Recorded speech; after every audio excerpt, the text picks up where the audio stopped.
টানা দ্বিতীয়বার MLS-এর বর্ষসেরা ফুটবলার হয়ে রেকর্ড গড়লেন লিওনেল মেসি। মেজর লিগ সকারের 3 দশকের ইতিহাসে টানা দুবার MVP জেতা প্রথম খেলোয়াড় এলএম10।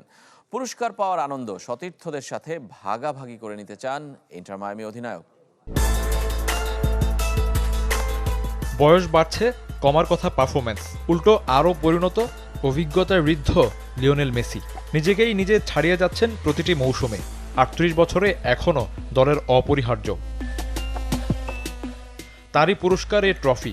টানা দ্বিতীয়বার জিতলেন মেজর লিগ সকারের সবচেয়ে দামি ফুটবলারের পুরস্কার, সঙ্গে নতুন রেকর্ড।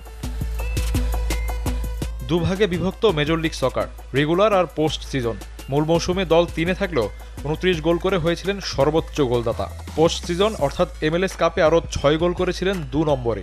সব মিলিয়ে 35 গোল করেছেন ইন্টার মায়ামির হয়ে। অ্যাসিস্টে নাম্বার 1 আর্জেন্টাইন অধিনায়ক।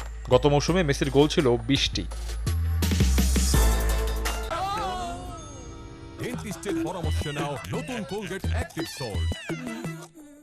MLS-এর 3 দশকের ইতিহাসে টানা দুবার MVP জেতা প্রথম ফুটবলার এলএম10। আগে একজনই দুবার জিতেছিলেন এই পুরস্কার।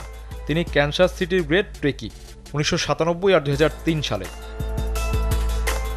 টানা দুবারের সেরা স্বীকৃতি পাওয়ার আনন্দ সতীর্থদের সাথে ভাগাভাগি করতে চান ইন্টার মায়ামি অধিনায়ক। বছরটি আমাদের জন্য ঐতিহাসিক। প্রথমবার আমরা MLS কাপ জিতেছি, আর ব্যক্তিগত পুরস্কার জেতা সবসময়ই আনন্দের। আমি অবশ্যই আনন্দটা সতীর্থদের সাথে ভাগাভাগি করতে চাই, কারণ বছরটা পুরো দলের জন্যই বিশেষ ছিল।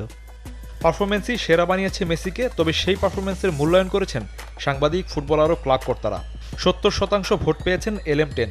ভোটের 55% ফুটবলারদের কাছ থেকে। পেছনে ফেলেছেন স্যান ডিয়েগো এফসির আন্দ্রেস ড্রেয়ারকে। শফিউদ্দিন শাওন, চ্যানেল 24।